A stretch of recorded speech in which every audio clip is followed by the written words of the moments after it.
بسم الله الرحمن الرحيم. طلقتم النساء ما لم تمسوهن أو تفرضوا لهن فريضة فمتعوهن على المعسر قدره وعلى المقتر قدره متاعا بالمعروف حقا على المحسنين.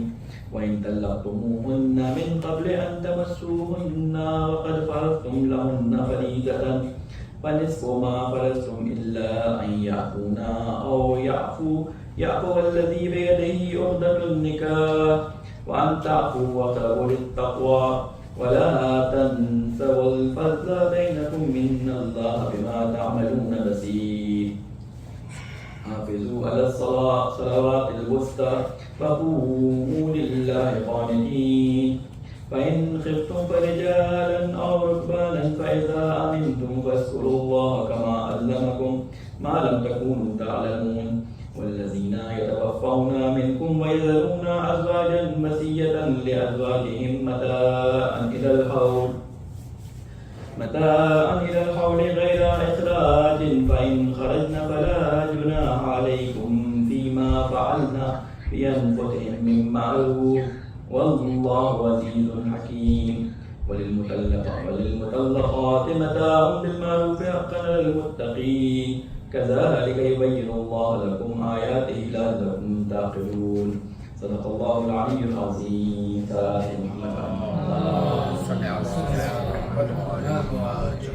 السلام علیکم ورحمۃ اللہ وبرکاتہ. وعلیکم السلام ورحمۃ اللہ. سب سے پہلے ان ایام کی جو ابھی تازہ روزے ہیں خصوصاً عید قربان اور عید الاضحیٰ اور غدیر خم کی جو مناسبت گزری ہے اس کی تمام لوگوں کو مبارکباد پیش کرتا ہوں اور اپنی آپ کی طرف سے امام زمانہ کی خدمت میں ہدیہ تبلیغ کرتے ہیں اور اللہ تعالیٰ سے یہ دعا کرتے ہیں کہ اللہ تعالیٰ ہمیں دین کی صحیح اور وہ معرفت جو اس کی کتاب اور سیرت رسول سے اخذ کرنے کی جو ہمیں تعلیم دی گئی ہے اس کو اخذ کرنے کی ہمیں توفیق عطا کرے.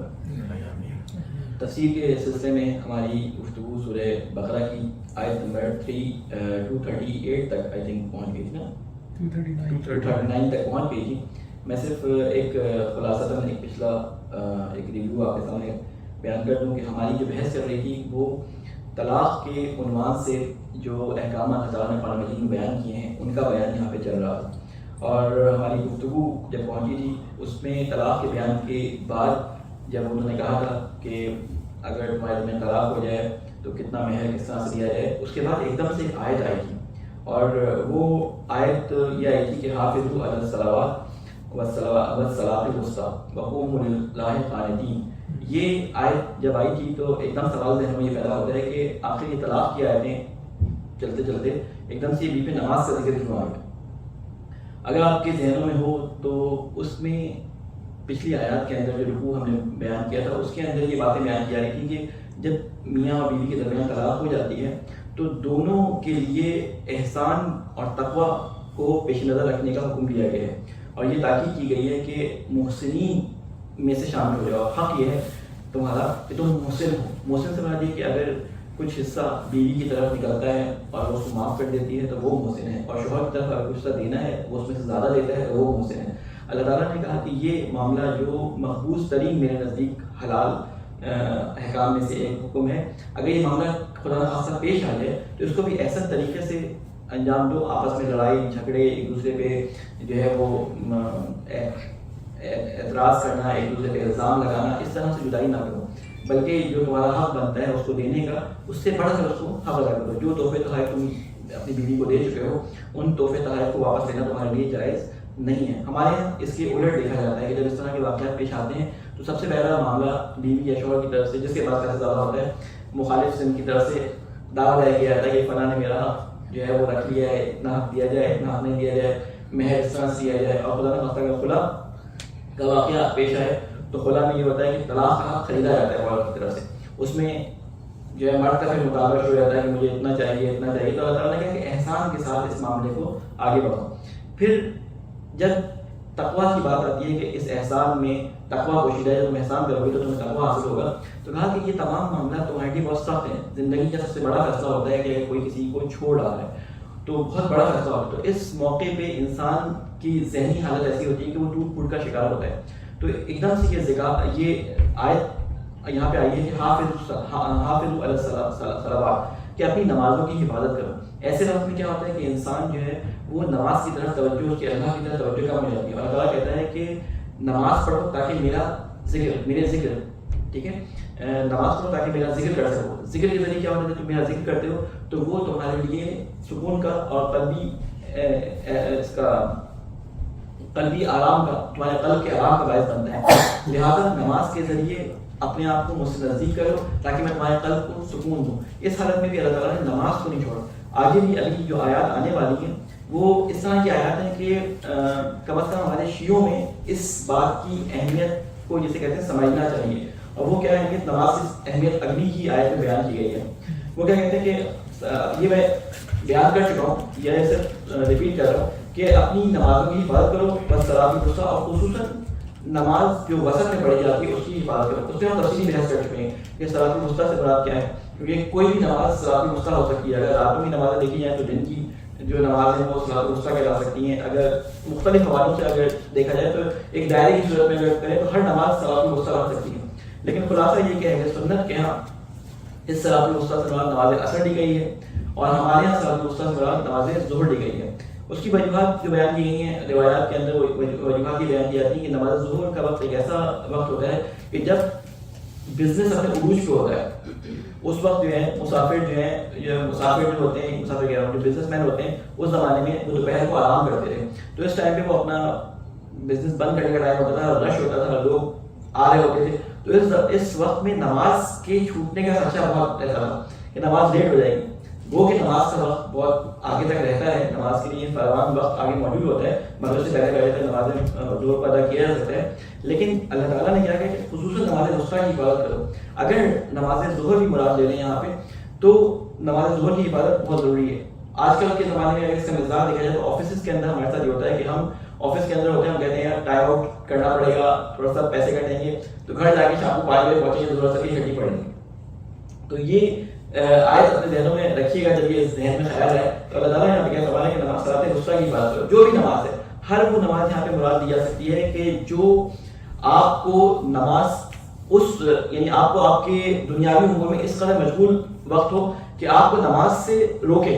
تو اس وقت کی نماز جو ہے سب سے مہم نماز ہے، آپ کے لیے سب سے امپورٹنٹ نماز ہے. جس وقت میں بھی آپ کا جیسے کہتے ہیں پیک پہ ہو، دنیاوی کام جو ہے پیک پہ ہو، اس وقت اگر نماز کا وقت آ جائے اور آپ کہیں کہ اب میں تھوڑی دیر بعد پڑھ لوں گا، تو وہ وقت ہے کہ اس نماز کی آپ کو حفاظت کرنی ہے. آگے اللہ تعالیٰ کیا فرماتا ہے؟ وَقُومُوا لِلَّهِ قَانِتِينَ. ایک چھوٹا سا جملہ ہے، قوموا، اور کھڑے ہو جاؤ، للہ اللہ کے لیے، قانتین قنوت کی حالت میں. قنوت کے بارے میں اللہ تعالیٰ نے یہاں پہ تقریباً ذکر کیا ہے قرآن میں کئی جگہوں پہ، قانت، قنوت، اس طرح کے لفظ آئے ہیں.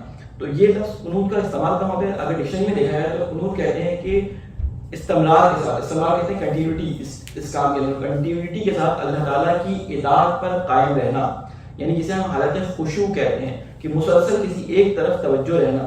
تو کہتے ہیں اللہ کے سامنے کھڑے ہو جاؤ، قانتین یعنی تمہاری توجہ پوری کی پوری مسلسل اللہ کی طرف ہو. اس کے بعد فرما رہے ہیں فَإِنْ خِفْتُمْ فَرِجَالًا أَوْ رُكْبَانًا. اور اگر تمہیں ڈر ہو، یعنی ایسا موقع پیش آ جائے کہ تمہیں کسی قسم کا ڈر ہو، کسی قسم کا ڈر، اس میں ڈر مختلف قسم کے علماء بیان کرتے ہیں کہ یہ ڈر تمہارے جان کا خوف بھی ہو سکتا ہے، یہ تمہارے بزنس کا خوف بھی ہو سکتا ہے کہ بزنس کا نقصان ہو جائے، کسی بھی قسم کا خوف ہو سکتا ہے. اگر کسی بھی قسم کا خوف ہو کسی نماز کے اول وقت میں تو تمہیں کرنا کیا ہے؟ یہاں پہ اللہ تعالیٰ وہ حکم بیان کر رہا ہے. وہ حکم کیا بیان کر رہا ہے کہ فَإِنْ خِفْتُمْ فَرِجَالًا أَوْ رُكْبَانًا فَإِذَا آمَنْتُمْ فَاذْكُرُوا اللَّهَ كَمَا عَلَّمَكُمْ مَا لَمْ تَكُونُوا تَعْلَمُونَ. کہ اگر تم کو خوف کی حالت میں ہو تو پیدل چلتے ہوئے ہو، یعنی پیدل چل رہے ہو، یا سواری کی حالت میں ہو، یا تم کسی سواری پہ بیٹھے ہو، نماز کو پہلی فرصت میں ادا کر دو.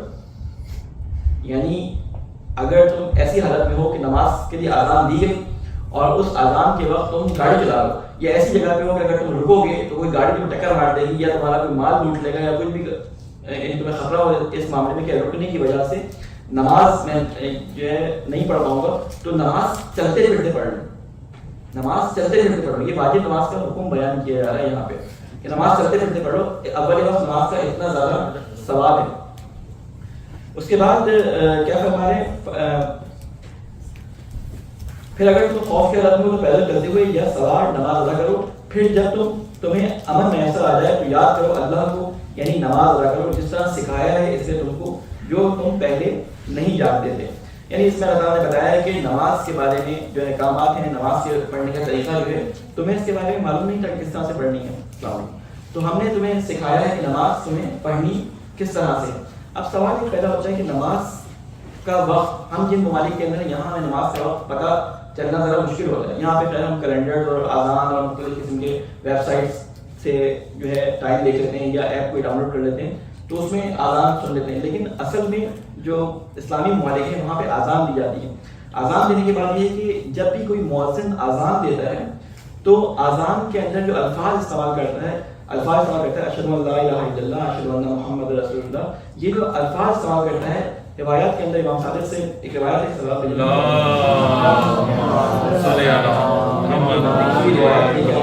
جو میں اپنے دوسرے کپڑوں میں یا کہیں بھول گیا ہوں، لیکن میں آپ کو اس کا خلاصہ بیان کر دیتا ہوں۔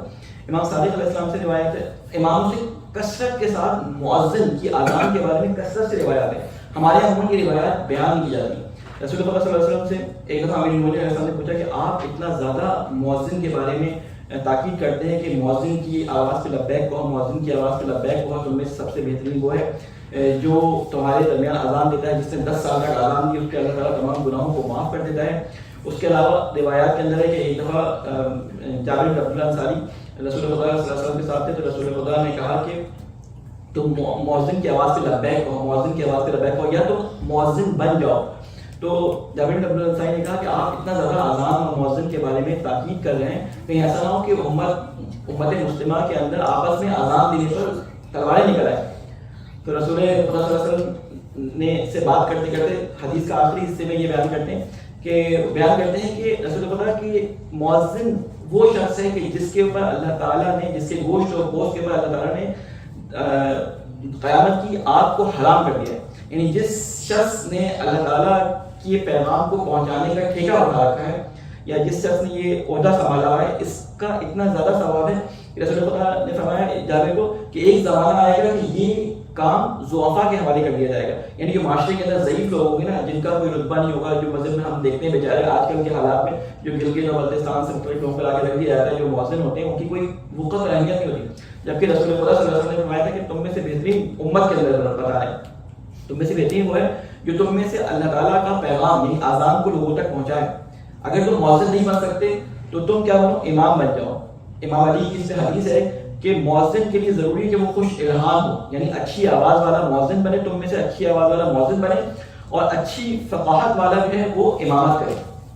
اہل سنت میں روایات دیکھا تھا، اہل سنت میں روایات اس طرح کی بہت ساری ہیں کہ یا مؤذن بنو یا امام بنو یا اس کے پیچھے نماز پڑھنے والے بنو۔ اشارہ یہ تھا کہ نماز قائم کرنے والوں میں تمہارا کہیں نہ کہیں ذکر ہونا چاہیے۔ پھر اس کے علاوہ روایات میں یعنی میں دیکھا تھا، میں پہلی دفعہ وہ روایات کی نظر سے گزری جب میں یہ بحث پڑھ رہا تھا تو کوئی 50 سے قریب روایات ہیں جس میں ایک سوال ہے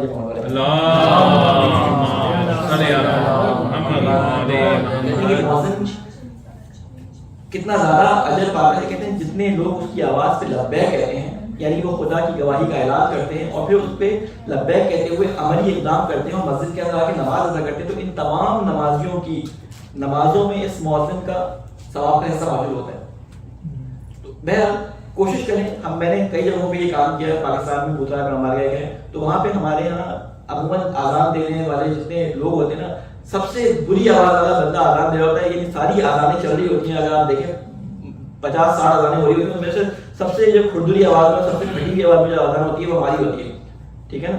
تو میں ان سے کہتا تھا کہ اذان کے لیے کوئی جوان بندہ ہے، اس کی آواز اچھی رکھیں، تو وہاں پہ ہم نے کمپٹیشن کا اعلان کیا کہ اپنے علاقے کے بچوں کو کہا کہ یہ 10-12 اذانیں ہم نے ڈاؤن لوڈ کر کے ان کو دے دی اور کہا کہ ان کی تیاری کریں، اور فاطمیہ اسکول میں وہ ہم نے رکھا اس کا، اور الحمدللہ کوئی 20 یا 25 بچے ایسے خوبصورت اذان دینے والے وہاں پہ نکلے۔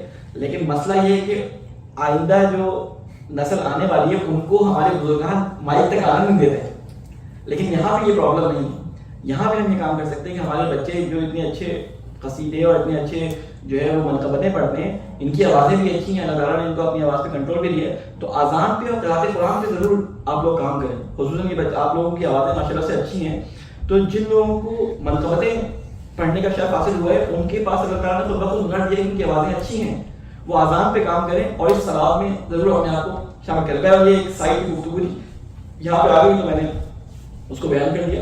کہا کہ وقوموا للہ قانتین, اور اللہ تعالیٰ کے سامنے قنوت کی حالت میں, خشوع و خضوع کی حالت میں جو ہے وہ کھڑے ہو جائے. یہاں پر اہل سنت علماء اس کو خشوع کی علامت دیتے ہیں, اور ایک معنی قنوت کا یہ ہوتا ہے کہ اللہ تعالیٰ کے سامنے کھڑے ہو کے دعا کرنا.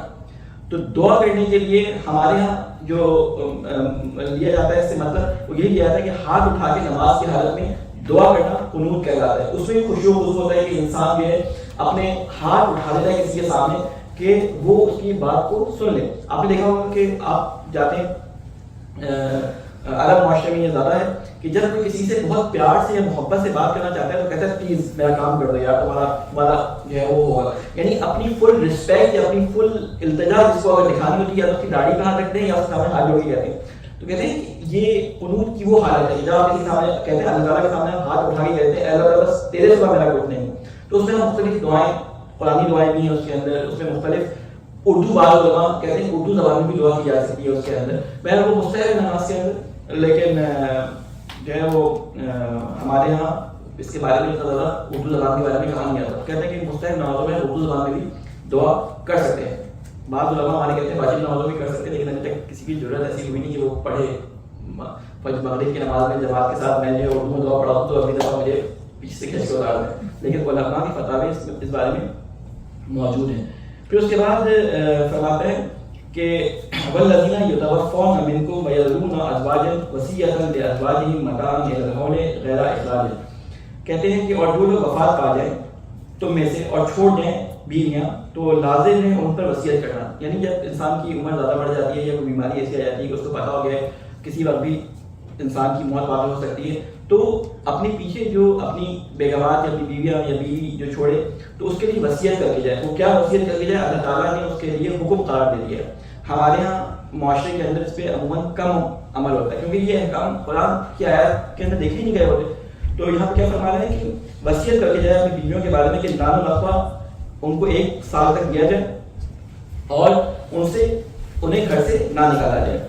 فَإِنْ خَرَجْنَا فَلَا جُنَاحَ عَلَيْكُمْ فِي مَا فَعَلْنَا فِي أَنفُسِهِنَّ مِن مَّعْرُوفٍ وَاللَّهُ عَزِيزٌ حَكِيمٌ. لیکن اگر وہ خود وہاں سے چلی جائیں, خود وہ عدت گزارنے کے بعد اس گھر سے جانا چاہیں تو ان کی جانے میں کوئی حرج نہیں ہے اور تمہارے اوپر بھی کوئی گناہ نہیں ہے. فِي مَا فَعَلْنَا فِي أَنفُسِهِنَّ, اس میں جو وہ کریں اپنی ذات کے بارے میں کوئی جائز الزام, اور اللہ سب پر غالب ہے اور بڑی حکمت والا ہے. پھر اب اس کے بعد مطلقات کے لیے حکم آیا ہے, جن کو طلاق یافتہ خواتین ہیں ان کے لیے کیا حکم یہاں پہ اللہ تعالیٰ بیان کرتا ہے. وَلِلْمُطَلَّقَاتِ مَتَاعٌ بِالْمَعْرُوفِ حَقًّا عَلَى الْمُتَّقِينَ. اور طلاق یافتہ عورتوں کو بھی کچھ نہ کچھ دینا چاہیے دستور کے مطابق, یہ حق ہے اللہ سے ڈرنے والوں کا. طلاق یافتہ عورتوں کے بارے میں ایک چیز تو ہوتی ہے مہر. ایک مہریے کے بارے میں آپ لوگ, میں پہلے بھی بیان کر چکا ہوں, مردوں میں 10,000 پریشر بھی آ جاتا ہے جب میں یہ کہتا ہوں کہ مہریہ جو ہم شادی کے وقت, نکاح کے وقت وہ وعدہ جو پہلے ہوتے ہیں وہ دینا واجب ہے. اور اس کا طریقہ کار یہ ہوتا ہے کہ یہ عورت کا حق ہے جو آپ کو شادی کے پہلے دن ہی اس کو دینا جو ہے مستحب ہے کہ آپ کو دے دیں. لیکن اگر آپ کے آپس میں انڈرسٹینڈنگ ہو جاتی ہے اور کہتے ہیں کہ ہم اس کو اس کو مہینہ بعد میں دے دیں تو اس میں کوئی حرج نہیں ہے. لیکن اپنے دل میں کبھی بھی یہ نیت رکھیں کہ مہر نہیں دینا, یہ آپ کے اوپر واجب ہے جو خواتین کے حق کو ہم دے دیں. ایک تو یہ حق ہے. پھر کہتے ہیں جب کسی کو طلاق ہو تو اس کو کچھ اور بھی اضافی اگر دے دو, واجب نہیں ہے لیکن کچھ اور بھی اضافی دے دو تو یہ اللہ تعالیٰ کی طرف سے ایک پسندیدہ عمل ہے. کہتے ہیں بالمعروف, معروف کہتے ہیں متاع بالمعروف, یعنی جو معاشرے کے اندر ایک معروف چیز ہو, یعنی معاشرے کے اندر اچھا سمجھا جائے. اگر آپ کسی کو مثلا طلاق ہوئی اور کسی کو کہا کہ آپ نے جی 10,000 روپے دے رہا ہوں تو یہ معروف نہیں سمجھا جائے گا. ہاں لیکن اگر آپ کہیں کہ جی میں مثلا 2 لاکھ 3 لاکھ 5 لاکھ اتنے لے رہا ہوں, یعنی جو آپ کی حیثیت کے مطابق, ہر کوئی اپنی حیثیت کے مطابق جو معاشرے کے اندر معروف ہو, معاشرے کے اندر مشہور ہو, جو معاشرہ میں اچھا سمجھا جاتا ہو, ایک جیسے کہتے ہیں شریفانہ انداز میں رخصت کرنا سمجھا جاتا ہو, اس حساب سے آپ لے کر اس کو رخصت کر دیں. پھر فرمایا ہے حق علی المتقین, اور یہ حق ہے اللہ تعالیٰ سے ڈرنے والوں پر, یعنی جو اللہ تعالیٰ سے ڈرتا ہے یہ کام اس کو کرنا چاہیے, اس پر یہ حق ہے کہ وہ یہ کام ضرور کرے کہ اگر اس کے درمیان کوئی ایسی ناچاکی ہو گئی, کیونکہ بعض دفعہ ایسا ہوتا ہے کہ اللہ تعالیٰ نے طلاق رکھی اس لیے. اور اس کے بارے میں اتنے تصریحاً احکامات کیوں آئے؟ اس لیے کہ یہودیوں کے اندر جو تھا وہ طلاق جو ہے بہت زیادہ عام تھی, بہت زیادہ ان کے یہاں طلاق دے دی جاتی تھی آرام سے. عیسائیوں نے آ کے اس کے بالکل اپوزٹ کام کیا, انہوں نے کہا ہمارے یہاں طلاق ہے ہی نہیں. تو اللہ تعالیٰ نے بیچ کا راستہ بیان کرنے کے لیے یہ بھی کام کیا, کیونکہ احکامات بگڑ چکے تھے. گو کہ سنت ابراہیمی یہ سب کچھ نہیں تھا, سنت ابراہیمی سے بگڑ کر عیسائیوں کے اندر یہودیوں میں مختلف طلاق کے احکامات بڑھ چکے تھے. تو اللہ تعالیٰ نے قرآن مجید میں تفصیل کے ساتھ اس اہم مسئلے کے بارے میں, ان کے عدت کے بارے میں, ان کے مہر کے بارے میں, ان کے جیسے کہتے ہیں کہ مرنے کی عدت کے بارے میں, ہر چیز کے بارے میں تفصیل سے بیان کر دیا یہاں پہ. پھر فرماتے ہیں الم تری الی الذین خرجوا من دیارہم. اچھا یہاں پہ ایک آیت چھوٹی سی رہ گئی, وہ میں بیان کرتا ہوں. کذالک یبین اللہ لکم آیاتہ لعلکم تعقلون. یہ اس طرح کھول کھول کر اللہ بیان کرتا ہے تمہارے لیے اپنے احکام تاکہ تم سمجھ سے کام لو. یہاں پہ طلاق والی گفتگو اب ختم ہو رہی ہے. اب دیکھیں طلاق کی گفتگو ختم ہوتے ہی دوسرا ٹاپک اینگل چینج ہو رہا ہے. میں نے پہلے ہی بتایا تھا کہ جیسے موویز ہوتی ہے نا, موویز ایسی ہوتی ہے یہی کمرے کے اندر بن جائیں, ایک سین پہ ایک کیمرہ فٹ ہے, دوسرے سین پہ دوسرا کیمرہ فٹ ہے, ایک اداکار پہ دوسرا کیمرہ فٹ ہے, یعنی 10-12 کیمرے مختلف جگہوں کو جوڑ کر وہ سینز بدلتے رہتے ہیں اور آپ کو ایک انٹرٹینمنٹ کا ایک ذریعہ اور ایک انٹرٹینمنٹ ایک اچھی حاصل ہو جاتی ہے. اللہ تعالیٰ کلام کو اس طرح بیان کرتا ہے کہ سورہ بقرہ کے اندر میں نے آپ کو بتایا 4 یا 5 ٹاپک مسلسل چل رہے ہیں. ایک ٹاپک کیا ہے؟ ایک ٹاپک جہاد, ایک انفاق, ایک احکامات شرعی, اور ایک بنی اسرائیل اور مسلمانوں کا قصہ. یہ قصے جو ہیں چاروں مختلف جگہوں پہ ایک دوسرے کے ساتھ امٹ کے آتے رہتے ہیں. اب جو بات شروع ہونے والی ہے وہ اصل میں وہی پچھلی امت مسلمہ جو تھی بنی اسرائیل ان کے بارے میں بات ہو رہی ہے. یہ کیوں ہو رہی ہے بات؟ سورہ بقرہ جب نازل ہو رہی ہے, آخری آیات میں نازل ہو رہی ہے, جنگ بدر اب ہونے والی ہے, کچھ عرصے بعد جنگ بدر ہونے والی ہے. مسلمانوں کو سارے حالات سے آگاہ کیا جا رہا ہے کہ پچھلی امتوں میں بالکل اسی طرح کی سچویشن آئی تھی, انہوں نے کیا کیا تھا, تم یہ نہ کرنا. ٹھیک ہے, تو یہاں پر وہ ساری چیزیں معلوم نہیں, اس کے لیے تھوڑا سا بائبل کو مطالعہ کرنا پڑتا ہے, کیونکہ بائبل میں یہ چیزیں موجود ہیں. مفسرین نے اس کو بیان کیا ہے, کیونکہ میں نے بائبل کا تھوڑا بہت مطالعہ کیا ہے, تو یہ چیزیں وہاں پہ موجود ہیں تفصیل کے ساتھ. اب سوال یہ پیدا ہو رہا ہے کہ ایک دم سے آیات طلاق کے بعد یہ چیزیں کیوں شروع ہو رہی ہیں؟ یہ چیزیں ایک دم سے شروع ہوئی ہیں. کیا آیت ہے اس کے اندر؟ بسم اللہ الرحمن الرحیم. الم تری الی الذین خرجوا من دیارہم وهم الوف حذر الموت فقال لهم الله موتوا ثم احیاهم ان اللہ لذو فضل علی الناس ولکن اکثر الناس لا یشکرون. ہمارا کیا نہیں تم نے دیکھا؟ یہ ایک سوال ہے, ایک طریقہ ہوتا ہے کہ کسی چیز کو تاکید کے ساتھ بیان کرنے کے لیے, کیا تم نے نہیں دیکھا, یعنی اہمیت, سوال کی اہمیت کو بڑھانے کے لیے اس طرح سے اس کو بولا جاتا ہے. کیا تم نے نہیں دیکھا؟ الم تری, کیا نہیں دیکھا تم نے, الی الذین خرجوا, ان لوگوں کو جو نکلے تھے اپنے گھروں سے اور وہ تھے ہزاروں کی تعداد میں موت کے ڈر سے, تو حکم دیا انہیں اللہ نے کہ مر جاؤ, پھر ان کو زندہ کر دیا. بے شک اللہ بڑا ہی فضل کرنے والا ہے انسانوں پر, مگر اکثر لوگ شکر ادا نہیں کرتے. یہ آیت ایک دم ایک نیا ٹاپک, ایک بالکل ان ریلیونٹ سے بظاہر لگ رہا ہے, لیکن اس کے لیے تھوڑا سا بیک گراؤنڈ آپ کے سامنے بیان کروں.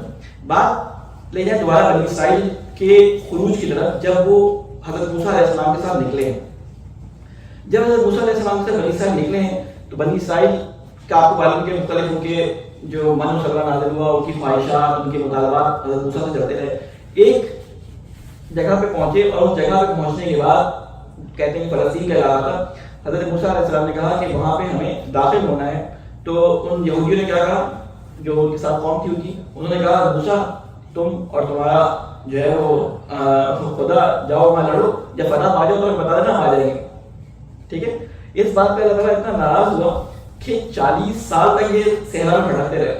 اسی میں حضرت موسیٰ کا انتقال ہو گیا, ان کے بھائی ہارون کا انتقال ہو گیا, اور 40 سال تک حضرت موسیٰ کے جو وسیع تھے یوشع بن نون, ٹھیک ہے, یوشوا بھی کہتے ہیں, جو بائبل میں ان کا نام یوشوا لکھا ہے, یہ جو ہے ان کے درمیان موجود تھے. اب ایک نسل وہ تھی جو غلامی کر کے آ رہی تھی, اور ان کو ایک جگہ پہ بیٹھ کے کام کرنے کی عادت تھی.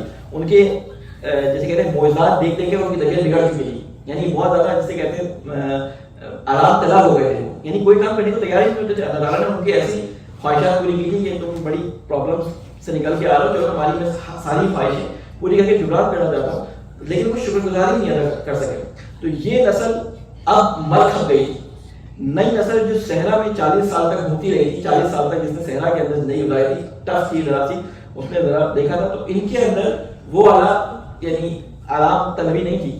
تو اب ہوا کیا کہ ان کو 300 سال تک، ابھی 40 سال کے بعد یوشع بن نون آئے، پھر انہوں نے یروشلم پہ حملہ کیا، ان کے ساتھ یہ قوم مل گئی اور یروشلم فتح ہو گیا اور وہاں پہ جا کے انہوں نے اپنے آبادی کر لی. لیکن اس کے بعد پھر یہ بھی آرام طلب ہو گئے، یہ یہودیوں کی فطرت میں تھا، یہ آرام طلب ہو جاتے تھے. پھر اس کے بعد مختلف قومیں آئیں اور انہوں نے آ کے ان کے اوپر حملے کیے، ذو العواق آیا، انہوں نے یہودیوں کو اتنا مارا، ان کو اٹھا کے جو ہے وہ ادھر سے ادھر کر دیا، تتر بتر کر دیا، ایسی تہس نہس کر دیا.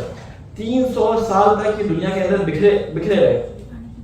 300 سال کے بعد یہ میں واقعہ کیوں بیان کر رہا ہوں کہ اگلی آیت سے ریلیٹڈ ہے. یہ جو میں 300 سال کی کہانی آپ کو سنا رہا ہوں، اس لیے سنا رہا ہوں کہ ان 300 سالوں میں یہودی بٹے رہے، یہ بٹے رہے اور نسلوں میں نسلیں آتی رہیں. اب جو لوگ ان کے اوپر حاکم تھے ان کو معلوم تھا کہ ان کی نیچر ہے کہ یہ سست ہو جائے تھوڑے دن بعد. تو اب ہوا کیا کہ ایک ان کا جو گروہ تھا یہودیوں کا، یہ پریشان ہو گئے کب تک ہم اس طرح صحراؤں میں بھٹکتے رہیں گے، کب تک ہماری جو ہے اپنے گھر نہیں ہوں گے، ہم جہاں اپنے قدم جماتے ہیں ہمیں کوئی نہ کوئی اکھاڑ کے پھینک دیتا ہے. ہماری ساری وجہ یہ ہے کہ ہمارے اندر اتحاد نہیں ہے. کیونکہ جب انہوں نے فلسطین کے اندر قدم رکھا تھا یوشع بن نون کے ساتھ، تو انہوں نے کام کیا کہ بجائے ایسے کہ ایک حکومت بناتے، انہوں نے 12 حکومتیں بنائی. ہر قبیلے جو 12 تھے، 12 کے 12 نے اپنی الگ الگ حکومتیں رکھی. تھوڑے دن بعد پھر یہ ٹوٹ گئے.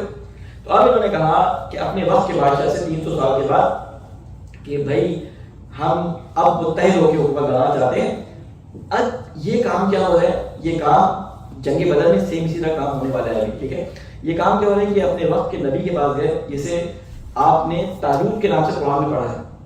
ٹھیک ہے، طالوت طول اصل میں ان کا قد بہت طولانی تھا. اس وقت جو نبی تھے اللہ تعالیٰ کے ان کے درمیان، وہ طالوت ان کا اصل میں لقب یا کنیت جو بھی کہے، اصل نام ان کا تھا سموئیل، حضرت سموئیل علیہ السلام. یہ نبی تھے اللہ تعالیٰ کے اور یہ ان کے اوپر حاکم تھے. تو یہ سارے کے سارے مل کے سموئیل علیہ السلام کے پاس گئے اور کہا کہ ہم آپ سے یہ چاہتے ہیں کہ ہمارے اوپر آپ کوئی بادشاہ مقرر کر دیں. ٹھیک ہے، ہمارے اوپر کوئی آپ بادشاہ مقرر کر دیں تاکہ ہم اس کی سربراہی میں، ایک بادشاہ کی سربراہی میں اس کے تحت رہتے ہوئے آگے بڑھیں. تو انہوں نے کہا کہ تم بات مان جاؤ گے کیا؟ تو انہوں نے کہا ہاں بات مانیں گے. تمہارا بیک گراؤنڈ تو اتنا اچھا نہیں ہے، تم بات کہاں مانتے ہو کسی کی؟ کہ نہیں ہم ساری باتیں مانیں گے. اب وہ ذکر آگے شروع ہو رہا ہے. کہتے ہیں اچھا یہ جو میں نے آپ کو ساری کہانی سنائی کیا تھی؟ یہ کہانی جو میں نے سنائی اس لیے سنائی تھی کہ جو ہزاروں کا ذکر آیا نا کہ اپنے گھروں سے نکالے گئے ہزاروں کی تعداد میں، یہ وہ 300 سال کے واقعات جو بائبل میں تفصیل سے انبیاء کی تاریخ کے اندر موجود ہیں، اس کو اللہ تعالیٰ نے ایک آیت میں خلاصہ کر دیا کہ وہ لوگ جن کو اللہ تعالیٰ نے اپنے گھروں سے نکال دیا اور کہا مر جاؤ، تو یہ مر گئے. یہاں پر علماء تفسیر نے 2 طرح سے رائے دیے. مرنے سے مراد یہ کہ ان کے اوپر مختلف قسم کی بیماریاں ہیں، اللہ تعالیٰ نے ان کو موت دے دی. بعض دفعہ ان کے اوپر مختلف حاکم اللہ تعالیٰ نے بھیج دیے اس طرح کہ ان کو قتل و غارت کر کے ان کو تتر کر دیا. بعض مفسرین کہتے ہیں کہ اس سے مراد یہ کہ کوئی قوم اپنی جسے کہتے ہیں ذہنی سطح پہ مر جاتی ہے، یعنی اس کی کوئی اپنی تشخیص باقی نہیں رہتی، کوئی اس کی اپنی شخصیت باقی نہیں رہتی، یعنی وہ ذہنی طور پہ اتنی ناکارہ ہو جاتے ہیں کہ وہ اپنے آپ کو کچھ سمجھتے نہیں ہیں. تو دونوں طریقے سے اس کے معنی ہم سمجھ سکتے ہیں کہ اللہ تعالیٰ کیا فرما رہے ہیں. یہاں پہ آپ اس آیت کو سنیں اس سارے بیک گراؤنڈ کے ساتھ. الم تر الی الذین خرجوا من دیارہم وهم الوف، کیا تم نے نہیں دیکھا ان لوگوں کو جو نکلے تھے اپنے گھروں سے اور وہ تھے ہزاروں کی تعداد میں. موت کے ڈر سے تو حکم دیا اللہ نے ان کو مر جاؤ. ٹھیک ہے، یہ موت سے ڈرتے تھے جبھی موسیٰ کے ساتھ نہیں گئے تھے کہ موسیٰ تم لڑو. بقول ایک عالم کے کہتے ہیں موسیٰ جاؤ تم اور تمہاری لٹھیا یعنی مسئلہ ان کے ساتھ لٹھیا لے کے جاؤ اور وہاں پہ اس نے بہت سارے معجزات دکھائے ہیں، وہاں پہ معجزہ دیکھو ہم آ جائیں گے. تو کہتے ہیں اللہ تعالیٰ نے کہا کہ موت کے ڈر سے نکلے تم مر جاؤ. پھر ان کو زندہ کر دیا، بے شک اللہ بڑا ہی فضل کرنے والا. اب جب زندہ کیا پھر انہوں نے کیا کیا؟ وقاتلوا فی سبیل اللہ. اب یہ واقعہ سنانے کے بعد کیمرے کا رخ کس طرح گھوما؟ مسلمانوں کی طرف گھوما. جنگ بدر کی تیاری کروانی ہے. ٹھیک ہے، اب اس کہتے ہیں اللہ کی راہ میں اے مسلمانوں وقاتلوا فی سبیل اللہ، اے مسلمانوں جنگ کرو اللہ کی راہ میں. وَاعْلَمُوا أَنَّ اللَّهَ سَمِيعٌ عَلِيمٌ، اور جان لو کہ اللہ ہر بات کا سننے والا اور سب کچھ جاننے والا ہے. ایک صلوات بھیجیں محمد صلی اللہ علیہ وسلم.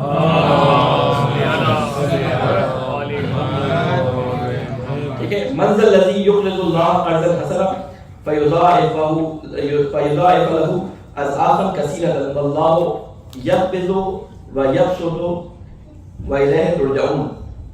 کہتے ہیں کہ کون ہے تم میں سے جو اللہ کو قرض دے گا، قرض حسنہ، تاکہ اللہ بڑھا دے اس کو، بڑھا کر اس کو واپس کرے. اللہ اسے کئی گنا بڑھانا اور اللہ کئی گنا اس کو بڑھاتا اور اللہ ہی تندرستی لاتا ہے. یعنی اس میں کیونکہ اب جہاد کے لیے ضرورت تھی کہ لوگ انفاق ہے تو لوگوں کو آمادہ کیا جائے. میں نے آپ کو 4 ٹاپک مسلسل سورہ بقرہ کے اندر چل رہے ہیں, مختلف آیتوں میں مختلف جگہوں پہ اللہ تعالیٰ اس کو تکرار بیان کرتا ہے کہ اس کو نہیں بولنا. جہاد کی بات جو کی تھی اس کو نہیں بولنا, انفاق کی بات جو کی تھی اس کو نہیں بولنا, ٹھیک ہے, شرعی احکام جو بیان کر رہا ہوں اس کو ساتھ ساتھ اپنے ذہنوں میں باندھ کے رکھنا. تو کہتے ہیں اللہ تعالیٰ کو جو قرض دیتا ہے اللہ تعالیٰ اس قرض کو بڑھا چڑھا کر کئی گنا کر کے واپس کرتا ہے, اور اللہ تعالیٰ کبھی تنگدست بھی کر دیتا ہے اور کبھی جو ہے وہ خوشحالی بھی دے دیتا ہے. یعنی یہ جو ہم مال اپنا بچاتے ہیں اور مال بچا کے رکھتے ہیں تو ہم سمجھتے ہیں کہ مال ہمارا بچا ہے, بعض دفعہ تھوڑا مال جو ہے اللہ اس کو برکت دے دیتا ہے اور اسی سے آپ کے تمام کام ہو جاتے ہیں. بعض دفعہ بہت سارے پیسے آپ کے پاس ہوتے ہیں لیکن ایک ایکسیڈنٹ ہوتا ہے اور آپ کے سارے پیسے چلے جاتے ہیں. میں نے کئی لوگوں کے گھر تک دیکھ کے دیکھے ہیں. ہمارے ایک جاننے والے تھے, ان کے بیٹے کو کڈنی میں پرابلم ہو گیا. اس زمانے میں پاکستان کے اندر کڈنی کے جو ٹرانسپلانٹ ہوتا تھا وہ انڈیا سے ہوتا تھا. وہ لاہور میں رہتا تھا بندہ, کہتے ہیں کہ اس کا گھر بک گیا, اچھا خاصا بزنس ختم ہو گیا اس کا, ایک بچے کے علاج کے اس کے اور سارا پیسہ اس کا اس پہ لگ گیا. اللہ تعالیٰ نے جو صحت دی ہے نا, یہ جو ہمیں تمام اعضاء چلتے پھرتے دیے ہیں, یہ کروڑوں اور اس کی کوئی قیمت نہیں ہے. یہ جو آنکھیں ہماری چل رہی ہیں, آنکھوں کے کھپوٹے ہل رہے ہیں. ابھی ہمارے درمیان ہمارے ایک دوست اقبال بھائی کا آپ لوگوں سب کو یاد ہوگا, پچھلے سال اقبال بھائی کی آنکھ کا کھپوٹا کیا ہوا تھا, ان کی آنکھ کا کھپوٹا گر گیا تھا, یعنی شٹر گر کے ڈاؤن ہو گیا تھا. آنکھ یعنی کنٹرول میں نہیں تھی کہ وہ اٹھا سکے اس کو. وہ جب کسی کو دیکھنا چاہتے تھے ایسے آنکھ اٹھا کے دیکھتے تھے. یعنی سوچے کتنی بڑی نعمت ہے اللہ تعالیٰ کی, یہ جو حص ہمیں دی ہے کہ جس کے تحت ہم اپنے آپ کے کمپیوٹر کو جو ہے وہ حرکت میں لے کے آتے ہیں. یہی اگر ہمارے کنٹرول سے نکل جائے, یہ کتنا نازک ہے, تو کتنی ہماری اللہ تعالیٰ نے صحت کے اندر کتنی جسے کہتے ہیں قیمتی چیزیں رکھی ہیں جس کا ہمیں درک نہیں ہوتا. ہم ایک واقعہ اپنے اسکول کے بچوں کو سناتے تھے کہ مچھلی جو ہے گروہ پانی پہ جا رہا تھا, تو کہیں پہ ان کو جو ہے وہ ایک کاؤنٹر نظر آیا جسے کہتے ہیں نا وہ معلومات کا کاؤنٹر. تو انہوں نے پوچھا کہ فلاں جگہ پہ جو ہے نا وہ بہت نیلے رنگ کا پانی ہے, وہاں پہ جانا ہے. تو انہوں نے کہا کہ آپ ابھی بھی پانی میں ہیں. تو جس جگہ پہ وہ لوگ ہوتے ہیں اس جگہ کا انسان ادراک نہیں کر پاتا, اس کی قدر نہیں کر پاتا, لیکن جب وہاں سے نکلتا ہے تو اس کو قدر آتی ہے. ابھی لوگ پاکستان سے ہو کے آئے ہیں, ان کو امریکہ کے موسم کی قدر آ گئی ہوگی. جو پاکستان سے یہاں کے حالات دیکھتے ہیں ان کو پاکستان جا کے یہاں کے حالات کی قدر پاکستان میں آتی ہے. امریکہ میں کتنے برے حالات ہیں کسی بھی لحاظ سے, پاکستان میں کم از کم اتنے نہیں بگڑے. مختلف جگہوں پہ مختلف کرائٹیریا کے ساتھ آپ اس معاشرے سے نکلنے کے بعد اس کا احساس کرتے ہیں. یہ انگوٹھا جو اللہ تعالیٰ نے ہمیں دیا ہے, کچھ دن کیا ابھی آپ لوگ میں پڑھا ساتھ کر کے دیکھیے, انگوٹھے کے استعمال کے بغیر اپنے بٹن کھول کے بند کر کے دیکھیں, اگر آپ کر سکیں تو 1 گھنٹہ لگ جائے گا. اس انگوٹھے کی نعمت سے ہم جو ہے وہ آگاہ ہونے کے باوجود اس کو بھولے ہوتے ہیں. تو اللہ تعالیٰ نے جو نعمتیں دی ہیں, اللہ تعالیٰ کہتا ہے کہ میں اس میں برکتیں پیدا کر دیتا ہوں. تو جو تھوڑا پیسہ یا زیادہ پیسہ تمہارے پاس ہے اس کی وجہ سے پریشان نہ ہو, نعمت دینے والا میں ہوں. ہمارے ایک استاد تھے, وہ کہا کرتے تھے دیکھو اللہ تعالیٰ نے تمہارے لیے رزق کی ٹنکی بنائی ہے, اب تم اس میں چاہے 5 نلکے لگا لو چاہے تم 1 نلکا لگاؤ, وہ رزق تمہارا ہی ہے, وہ رزق تمہارا ہی ہے. تم 5 نلکے لگا لو اس میں تو وہ بھی تمہارے رزق کھانا ہے, جلدی جلدی آئے گا, ختم ہو جائے گا, پھر تھوڑے دیر بعد کنگالی آ جائے گی. 1 نلکا لگاؤ تو یہ دائمی اللہ تعالیٰ نے جس طرح رکھا ہے. تو یہ اللہ تعالیٰ نے رزق اپنے لیے معین کیا ہے, وہ اس کے پیچھے نہیں چلتا. ایک رزق مولا علی کی حدیث ہے کہ ایک رزق وہ ہے جس کے پیچھے تم بھاگتے ہو, ایک رزق وہ ہے جو تمہارے پیچھے بھاگتا ہے. تو اس رزق کو قناعت کے ذریعے حاصل کیا جا سکتا ہے. جو رزق تمہارے پیچھے بھاگتا ہے وہ تمہارے پیچھے آ رہا ہے, تمہیں اس کے پیچھے بھاگنے کی ضرورت نہیں ہے. اس کے بعد اللہ تعالیٰ یہاں پہ کیا فرماتا ہے, الم ترى الى الملأ من بني اسرائیل. دوبارہ بات مسلمانوں سے ہٹ کے بنی اسرائیل کا آ گئی, ٹھیک ہے, بات دوبارہ بنی اسرائیل کی طرف آ گئی. کیا کہہ رہے ہیں, الم ترى الى الملأ من بني اسرائیل من بعد موسى اذ قالوا لنبي لهم اسلنا ملكا نقاتل في سبيل الله قال هل عسيتم ان كتب عليكم القتال الا تقاتلوا قالوا وما لنا الا نقاتل في سبيل الله وقد اخرجنا من ديارنا وابنائنا فلما كتب عليهم القتال تولوا الا قليلا منهم والله عليم بالظالمين. یہ وہی بات جو میں نے آپ کو پہلے بتائی تھی, ابھی قرآن کی آیت میں آ گئی. کیا بنی اسرائیل میں سے ملا کہتے ہیں سرداروں کو, جو بڑے بڑے لوگ ہوتے ہیں نا, قال الملأ القوم, ملا کہتے ہیں جو قوم کے بڑے بڑے لوگ ہوتے ہیں. علماء بھی ہو سکتے ہیں, اس میں سیاست دان بھی ہو سکتے ہیں, مختلف لوگ, جو جیسے فرعون کے دربار میں تھا نا کہ فرعون کے دربار میں ملا جو تھے انہوں نے کہا کہ جادوگروں کو بلایا انہوں نے, تو کیا کہا, بھلا نہیں دیکھا تم نے سرداران بنی اسرائیل کو کہ موسیٰ کے بعد جب کہا تھا انہوں نے اپنی ایک نبی سے کہ مقرر کر دیجیے ہمارے لیے ایک بادشاہ تاکہ ہم جنگ کریں اللہ کی راہ میں. یہ حضرت سموئیل کے زمانے کی بات ہے, تو زمانے کے لوگ ان کے پاس آئے 300 سال گزرنے کے بعد تقریباً, تو ان سے کہا کہ آپ ہمارے لیے بادشاہ مقرر کیجیے. تاکہ ہم جنگ کریں اللہ کی راہ میں. نبی نے کہا پچھلے بیک گراؤنڈ کو دیکھتے ہوئے کہیں ایسا تو نہیں ہوگا کہ اگر تمہیں حکم دیا جائے تم جنگ کرو تو تم بھاگ جاؤ, ٹھیک ہے, تم سے کہا جائے لڑو تو تم لڑو نہیں. تو کہنے لگے بھلا کیا ہوا ہے ہمیں کہ نہ لڑیں ہم اللہ کی راہ میں, جبکہ نکالا گیا ہے ہمیں ہمارے گھروں سے اور جدا کیا گیا ہے ہمارے بال بچوں سے ہمیں, اور جب حکم دیا گیا انہیں جنگ کا تو سب پھر گئے سوائے چند ایک کے ان میں سے. اللہ تعالیٰ کے نبی نے ان سے اقرار لیا, انہوں نے کہا نہیں بھاگیں گے, لیکن یہ بھاگ گئے. کیا واقعہ ہوا تھا؟ واقعہ آگے قرآن کے اندر بیان ہوا ہے, لیکن میں پہلے اس کو بچوں کے لیے آپ کے لیے ایک دفعہ بیان کروں کہ ہوا کیا کہ طالوت کو جب ان کے اوپر سپہ سالار لگایا حضرت سمیع علیہ السلام نے, تو انہوں نے کہا یہ کیا, طالوت تو ایک نچلے طبقے کا آدمی ہے, یہ تو ہمارے شان کا بھی نہیں ہے, بنی اسرائیل میں بھی نہیں ہے, اس کے پاس پیسہ بھی نہیں ہے, اس کے پاس جو ہے وہ ہمارے جیسے شان و شوکت کا بیک گراؤنڈ نہیں ہے, اس کو کیسے ہمارا بادشاہ بنا رہا ہے. تو اس میں سے کچھ لوگ تو وہاں کٹ گئے, کچھ لوگ کٹ گئے. پھر اس کے بعد اس میں سے بعض لوگ کٹے جب طالوت نے ان کا امتحان دیا کہ فرا دریا کے پاس سے گزرو گے تو اس سے پانی نہیں پینا, وہاں کچھ کٹ گئے. اور جب بچ گئے تو کہتے ہیں کہ 700 سے 800 کے افراد بچے, اور جب گئے تو آگے ہزاروں کا لشکر جو ہے وہ جالوت کا کھڑا تھا. اور جالوت کے بارے میں جو توریت کے اندر نقشہ کھینچا گیا, جو تاریخ بنی اسرائیل کی جو کتابیں لکھی گئی ہیں ان میں جو توریت میں تاریخ بنی اسرائیل کی جو کتابیں کتب تاریخ انبیاء کے عنوان سے, اس میں نقشہ کھینچا کہتے ہیں کہ اس کا قد تقریباً 8.5 یا 10 فٹ کے درمیان کا تھا. بڑا پہلوان قسم کا آدمی نا, پورا لوہے میں لگا ہوا ہے, یعنی پورا اس کے اوپر جسے کہتے ہیں کہ وہ خود کہتے ہیں عربی زبان میں, اردو میں آپ کہہ رہے ہیں یہ انگلش میں کہتے ہیں بلٹ پروف یا تیر پروف جو ہے اس لوہے کا پورا پہنا ہوتا تھا کہ کوئی تیر اس پہ, کوئی نیزہ کچھ اس پہ اثر نہ کرے. صرف آنکھوں کا یہ حصہ کہ اوپر دیکھے تو آسمان نظر آئے, اور نیچے اس کو جو گھوڑے کے نیچے سے کوئی باڑ نہ کر سکے, تو یہ حصہ بڑا سا کھلا ہوتا تھا خالی, اس کو ناک کے ادھر سے پورا حصہ کھلا ہوتا تھا پورا. اس طرح وہ آگے جو ہے جنگ کرنے کے لیے سامنے آیا تو یہ ڈر گئے وہاں پہ. تو اب وہ واقعہ سوا یہاں بیان کیا جا رہا ہے. اب سنیں اس بات کو, کیا کہہ رہے ہیں کہ وقال لهم نبيهم ان الله قد بعث لكم طالوت ملكا, اور کہا ان سے ان کے نبی نے کہ اللہ نے مقرر کیا ہے تمہارے لیے طالوت کو بادشاہ. قالوا انا يكون له الملك علينا ونحن احق بالملك منه ولم يؤت سعة من المال. کہتے ہیں کہ کہنے لگے کیوں کر ہو سکتا ہے اسے حق حکمرانی ہم پر جبکہ ہم زیادہ حقدار ہیں حکمرانی کے اس سے, اور نہیں دی گئی اسے بہت سی دولت. قال ان اللہ اصطفاه علیکم, نبی نے کیا کہا بے شک اللہ نے فضیلت دی ہے اس کو تمہارے اوپر. وزادہ بسطۃ فی العلم, اور اللہ تعالیٰ نے اس کو علم میں فراوانی دی ہے, والجسم, اور جسم میں فراوانی دی ہے, علم عقل میں فراوانی دی ہے اور جسم میں فراوانی دی ہے. واللہ یؤتی ملکہ من یشاء, اور اللہ تعالیٰ جس کو چاہتا ہے اپنا ملک دیتا ہے. واللہ واسع علیم, اور اللہ تعالیٰ سب کچھ وسعت والا اور سب کچھ جاننے والا ہے. وقال لهم نبيهم ان آیات ملکہ ان یاتیکم التابوت فیہ سکینۃ من ربکم وبقیۃ مما ترک آل فرعون وآل ہارون تحملہ الملائکہ ان فی ذلک لآیات لکم ان کنتم مؤمنین. اب یہاں پہ کیا فرمایا ہے؟ وقال, ان سے کہا ان کے نبی نے کہ نشانی ہے اس بادشاہ کی. ان کو جب یقین نہ آیا کہ اس نبی نے صحیح بات کی ہے یا نہیں کی, تو انہوں نے کہا اس کی نشانی یہ ہے کہ یہ اللہ کی طرف سے پیغام ہے کہ اس طالوت بادشاہ کے زمانے میں تمہارے پاس تابوت, جسے تابوت سکینہ کہتے تھے, یہ وہ تابوت پلٹ کے واپس آ جائے گا. تابوت سکینہ کیا تھا؟ ہمارے یہاں تابوت کی جب جلوس کے بارے میں بات ہو رہی ہوتی ہے اور تابوت کے ذکر کی بات ہوتی ہے تو اس میں کہتے ہیں کہ دیکھو قرآن میں بھی تابوت کا ذکر ہے, تو وہ یہ والی آیت ذاکری جو ہے پڑھتے ہیں اس کو.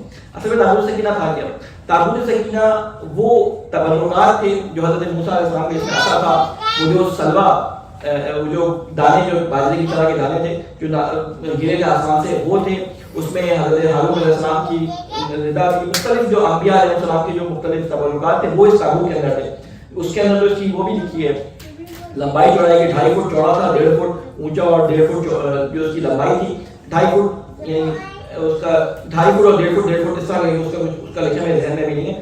تو اس تابوت کو جب ان پہ حملہ کیا گیا, تابوت کو ان سے چھین لیا گیا تھا, اور 300 سال تک وہ تابوت ان کے پاس نہیں تھا. یہ تابوت ایک طرح سے ان کا قبلہ تھا, جہاں جاتے ہیں تابوت ان کے پاس رہتا, جنگوں میں جاتے تابوت ان کے پاس رہتا. آخر میں جو آخری جنگ ہوئی اور اس جنگ کے اندر ہی تابوت جب ان سے چھین لیا گیا تو ان کے سارے حوصلے پست ہو گئے. ٹھیک ہے, تو اس کے بعد یہ آپس میں جڑے 300 سال تک ادھر ادھر بھٹکتے رہتے, انہوں نے جنگیں نہیں کیا ادھر ادھر نا. تو یہ تابوت چلا گیا. تو انہوں نے کہا کہ نشانی اللہ کی طرف سے جو اس تعلق کو مقرر کرنے کی ہے کہ اس تعلق کے زمانے میں تمہارے پاس تعلق سکینہ واپس آ جائے گا.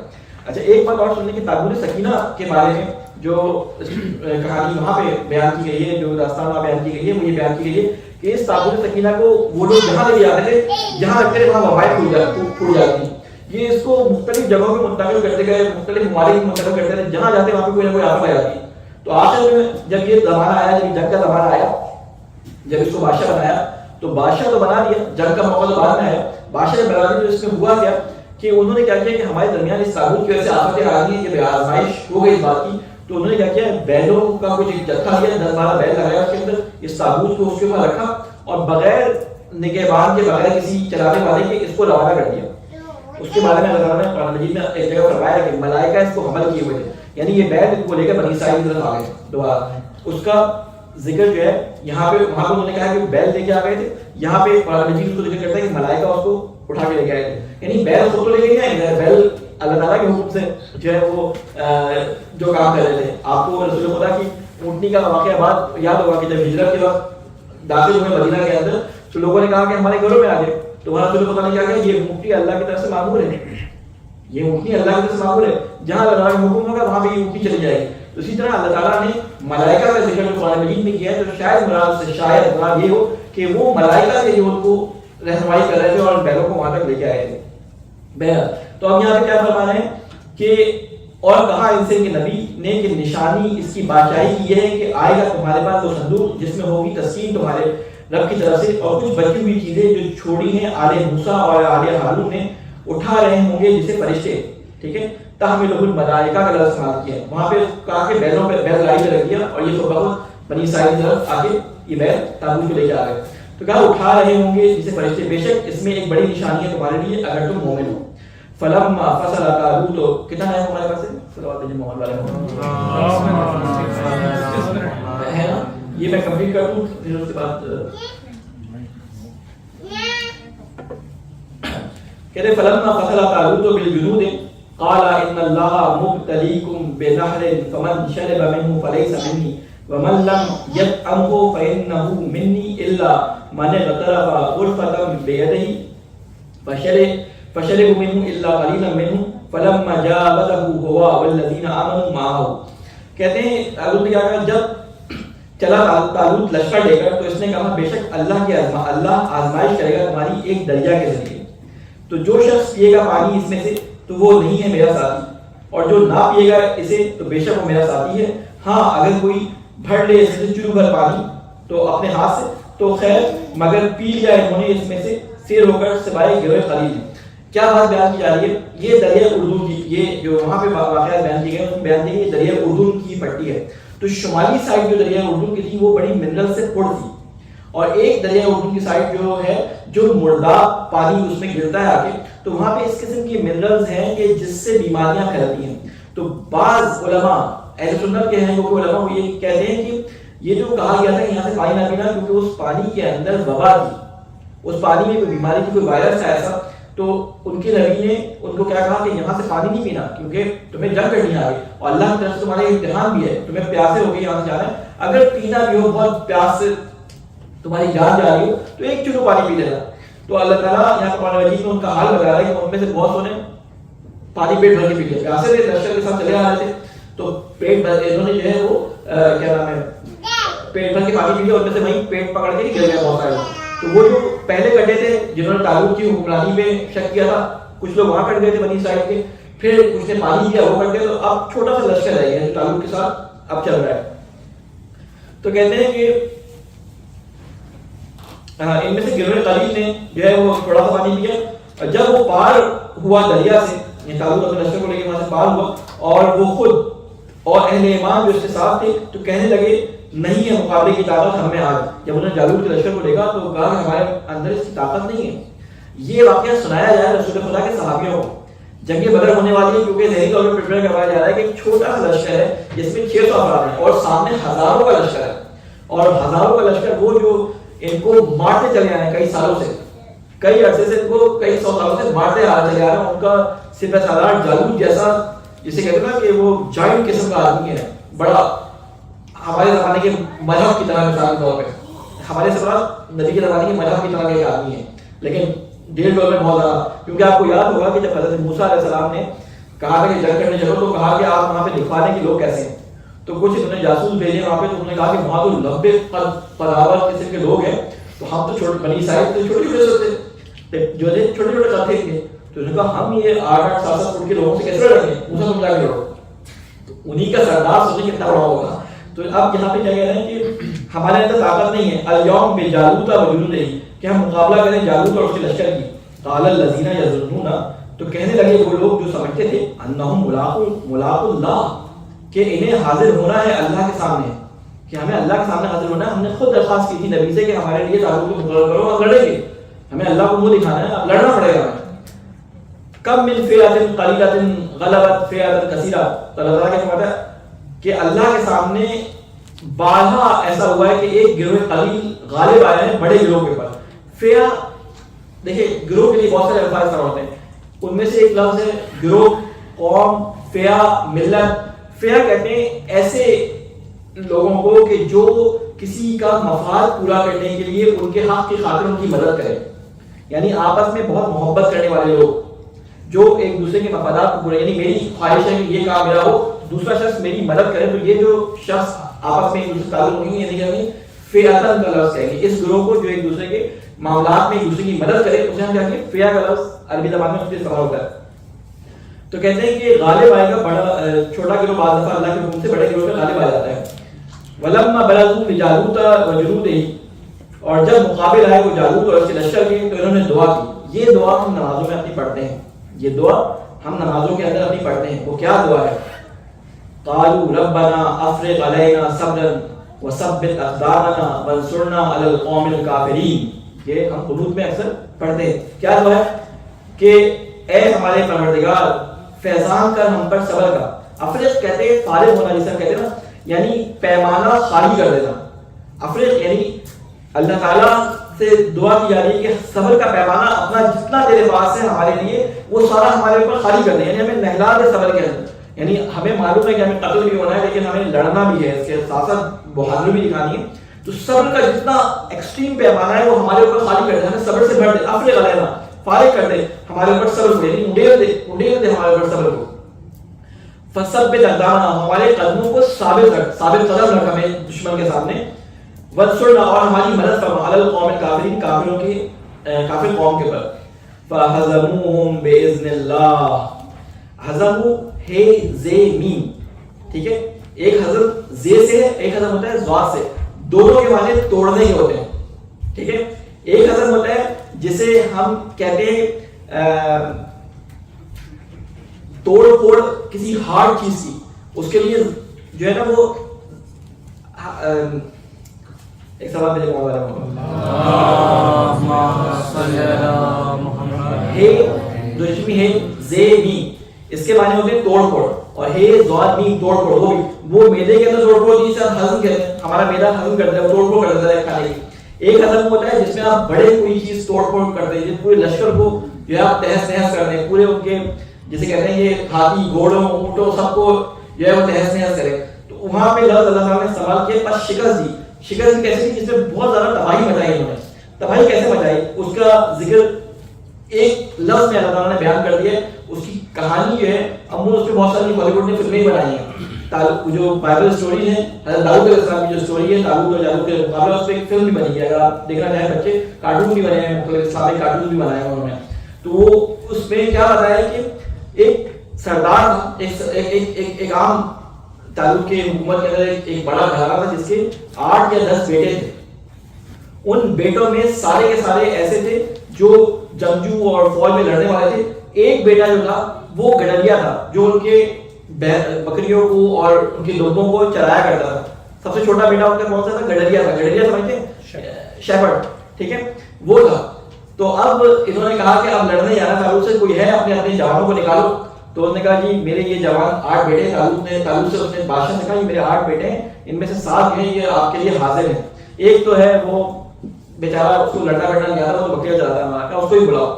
جب اس کو بلایا چھوٹے سے کر کے ایک صاحب نکل کے آئے اور کہا کہ ہاں یہ بھی چلے گا صاحب. اب جب یہ آئے تو ابھی کون تھے؟ اللہ تعالیٰ آگے بیان کر رہا ہے کہتے ہیں کہ وَقَتَلَ دَاوُودَ جَالُوتَ، یہ حضرت داؤد علیہ السلام تھے. داؤد نبی خدا ہیں، حضرت سلیمان کے والد ہیں، اور دنیا کی سب سے بڑی حکومت اللہ تعالیٰ نے ان کو عطا کی ہے.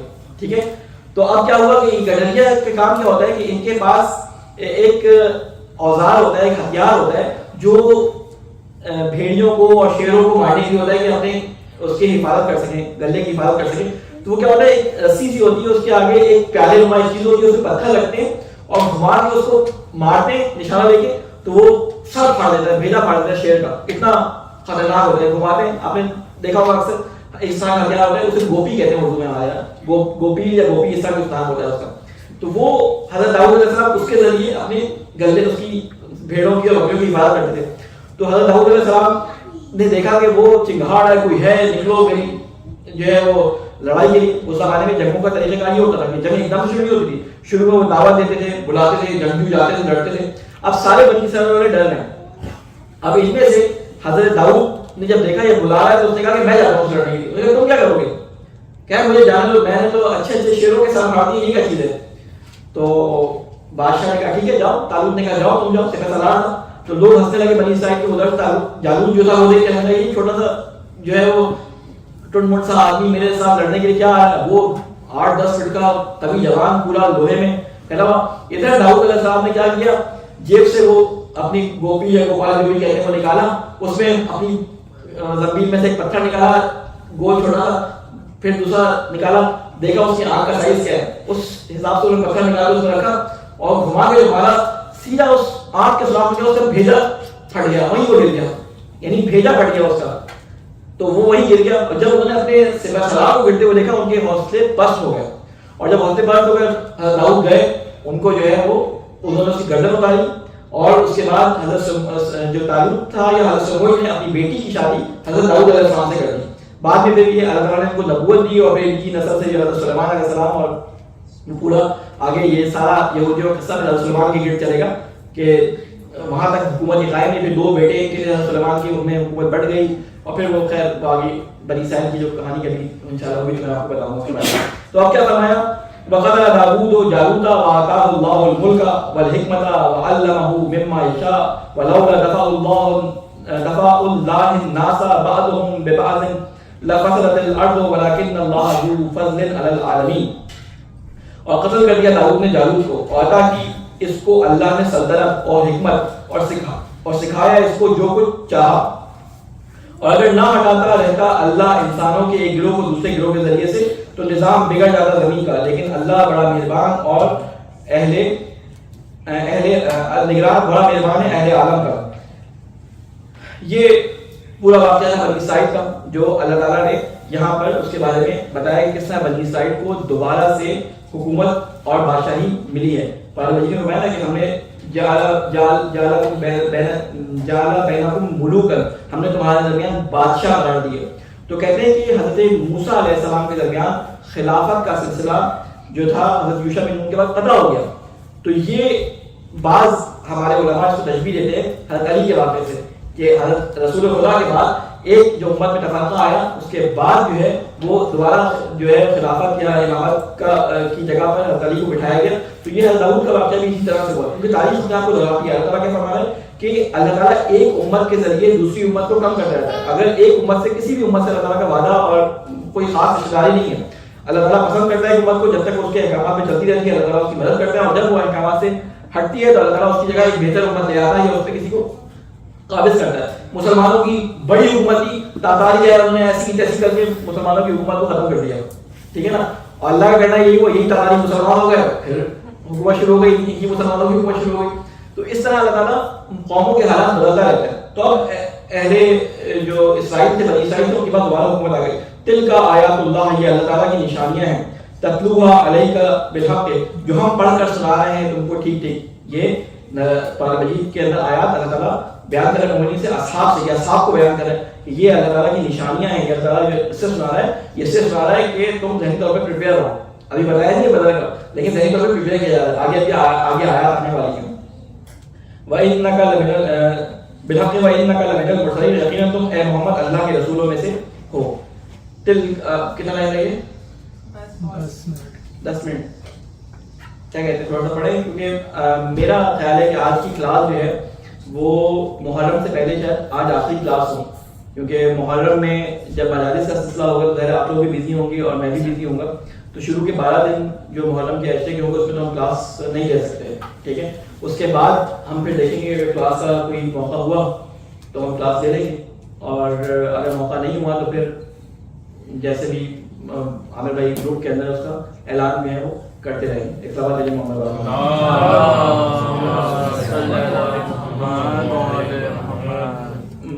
بس میں خالی یہیں پہ میں ختم کرتا ہوں. 2 سے 12 ہو گئے جی، 2 سے 12 ہمارے تقریباً اللہ کے فضل و کرم سے کمپلیٹ ہو گئے. سیفون سے 12 جو تھا وہ بھی ختم ہو گیا. آج سورہ بقرہ کی آیت نمبر جیسے کہتے ہیں نا 252 پہ ہم ختم کر رہے ہیں. تو بس یاد رکھیے 253 سے ہم یعنی جہاں سے تیسرا سے 12 شروع ہو رہا ہے وہاں سے ہم اسٹارٹ کریں گے. اس سوال پہ محمد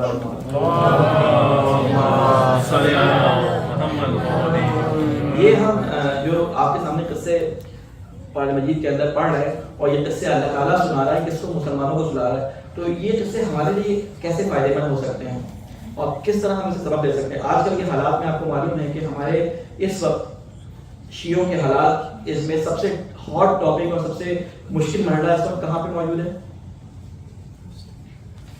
یمن کا مرحلہ چل رہا ہے، فلسطین کا مرحلہ اپنی جگہ چل رہا ہے، مختلف جگہوں پہ شیعوں کے مسائل چل رہے ہیں، لیکن اس وقت سب سے جو خطرناک سچویشن میں ہے اس وقت پاڑا چنار کے ہمارے برادران موجود ہیں.